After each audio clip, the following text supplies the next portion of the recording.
नमस्कार दोस्तों, हिंदी मंजूषा चैनल पर आपका स्वागत है। चलते हैं कहानी मंच 4 की ओर। आज की कहानी जिसका शीर्षक है बेटी ने दिया नया जीवन। कहानी शुरू करती हूँ दोस्तों। सावित्री दिल्ली के सरकारी अस्पताल के बाहर सुबह 5 बजे एक छोटा सा ठेला लगाती थी।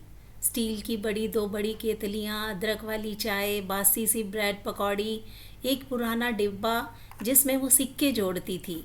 लोग उसे चाय वाली अम्मा कहते थे। किसी को नहीं पता था कि उसी चाय की भाप में एक लड़की का डॉक्टर बनने का सपना पक रहा है।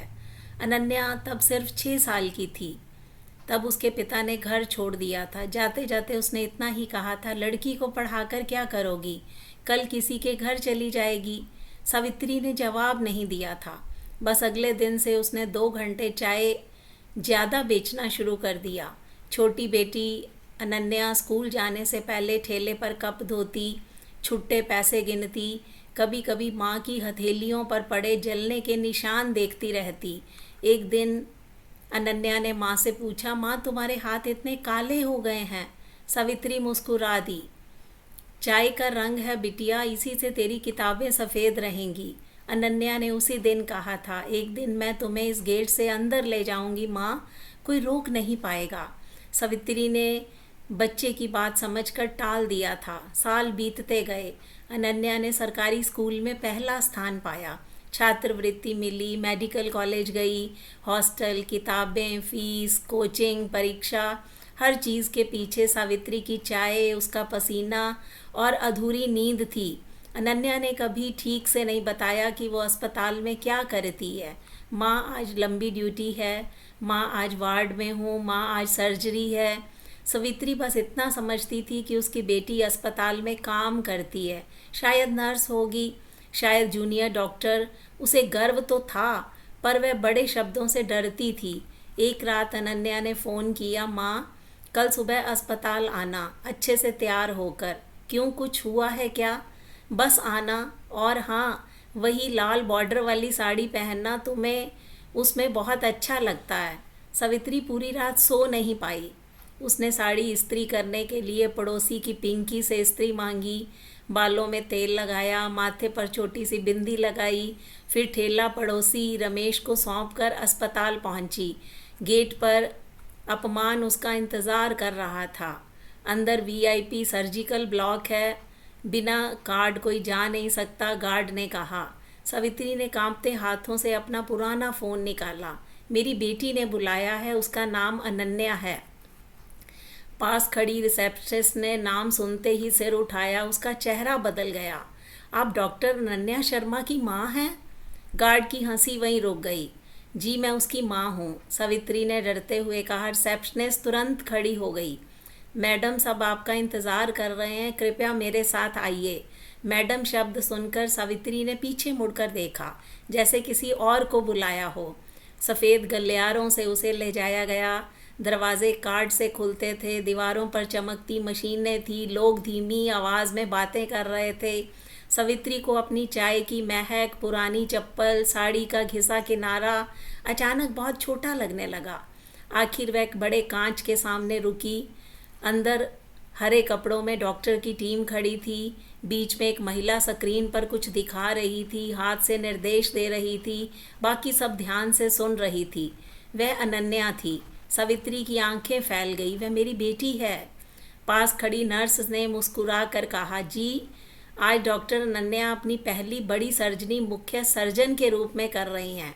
सावित्री के कानों में सिर्फ 2 शब्द अटक गए, मुख्य सर्जन। तभी अंदर से एक वरिष्ठ डॉक्टर ने कांच की तरफ देखा, सावित्री की ओर इशारा किया। अनन्या मुड़ी। उसकी आंखें माँ से मिली। मास्क के पीछे भी उसकी मुस्कान पहचान में आ गई। कुछ देर बाद अनन्या बाहर आई।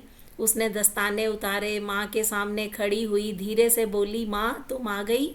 सावित्री की आवाज़ टूट गई। तूने मुझे कुछ नहीं बताया, तो इतनी बड़ी डॉक्टर बन गई। अनन्या ने माँ के जल चुके हाथ अपनी हथेलियों में ले लिए। क्योंकि मैं चाहती थी तुम सुनो नहीं, अपनी आंखों से देखो। उसी वक्त स्पीकर फिर गूंजा, डॉक्टर अनन्या मरीज की हालत अस्थिर हो रही है, टीम तैयार है। अनन्या का चेहरा अचानक गंभीर हो गया। उसने माँ के पैर छुए और कहा, आज मैं सिर्फ एक मरीज का ऑपरेशन नहीं कर रही, आज मैं तुम्हारे 18 साल का जवाब दे रही हूँ। इससे पहले सावित्री कुछ पूछती, एक डॉक्टर भागता हुआ बाहर आया।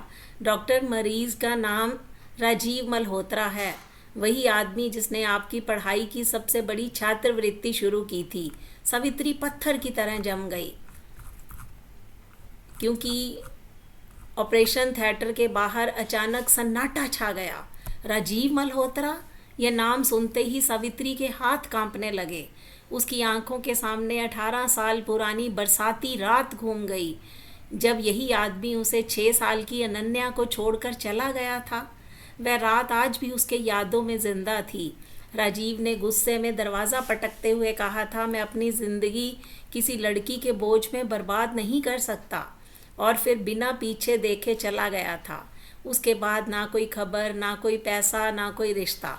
सावित्री उस दिन बहुत रोई थी। अगले ही दिन उसने आंसू पोंछे, अस्पताल के बाहर चाय का ठेला लगा लिया, क्योंकि उसके पास टूटने का हक नहीं था। उसके पास एक बेटी थी। आज वही आदमी ऑपरेशन थिएटर के अंदर मौत से लड़ रहा था। सावित्री की सांसें तेज हो गई। हे भगवान, ये वही है? पास खड़े डॉक्टर ने धीरे से कहा, जी, हार्ट की हालत बहुत ख़राब है, तुरंत सर्जरी करनी होगी। यह ऑपरेशन सिर्फ डॉक्टर अनन्या ही कर सकती है। सावित्री ने कांच के पार देखा। अनन्या हरे सर्जिकल कपड़ों में खड़ी थी। उसकी आंखों में घबराहट नहीं थी, सिर्फ जिम्मेदारी। उसे शायद अब तक यही नहीं पता था कि ऑपरेशन थिएटर पर पड़ा आदमी उसका अपना पिता है। सावित्री चाहती तो उसी समय सब रोक सकती थी।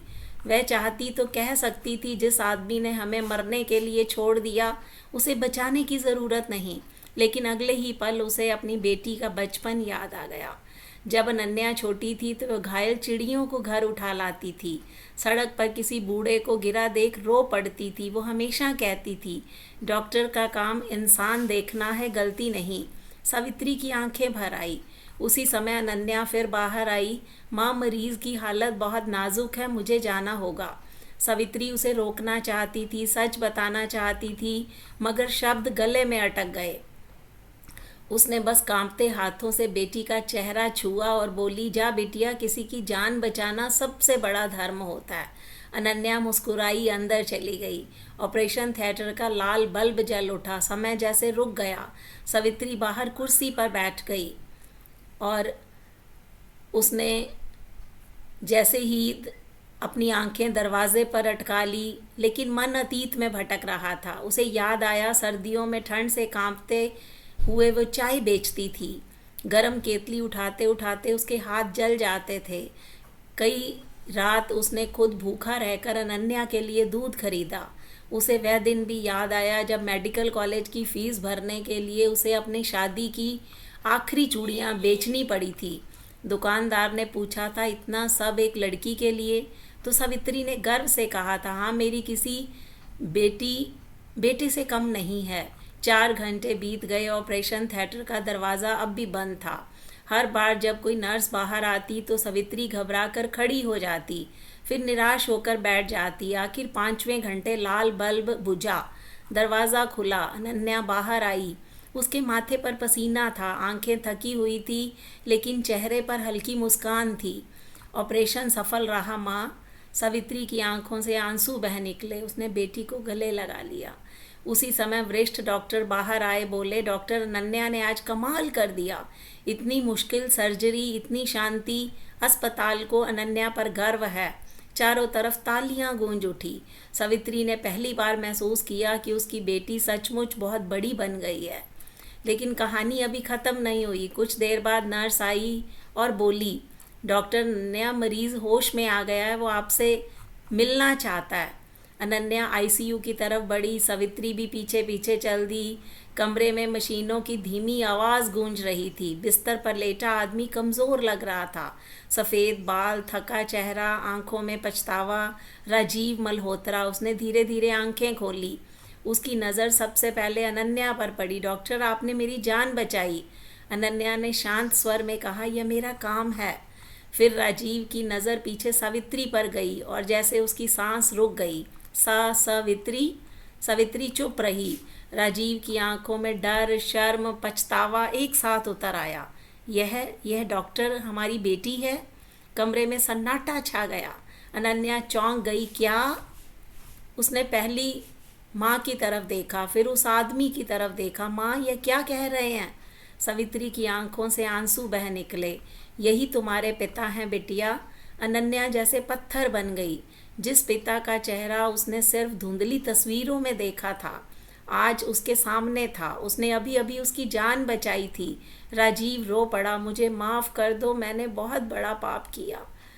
मैं बेटा चाहता था, मुझे लगा लड़की बोझ होती है, लेकिन आज उस बेटी ने मुझे नया जीवन दिया। अनन्या की आंखें नम थी, मगर आवाज़ स्थिर थी। जानते हैं सबसे बड़ी विडंबना क्या है? राजीव ने उसकी तरफ देखा।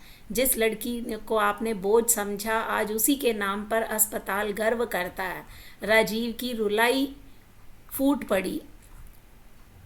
मैंने तुम्हें स्कूल जाते नहीं देखा, कभी तुम्हारा जन्मदिन नहीं मनाया, कभी तुम्हारे सिर पर हाथ नहीं रखा, फिर भी तुमने मेरी जान बचा ली। अनन्या कुछ क्षण चुप रही। सवित्री की आंखें भर आई। राजीव ने कांपते हाथों से सवित्री की तरफ देखा। तुम जीत गई सवित्री और मैं हार गया।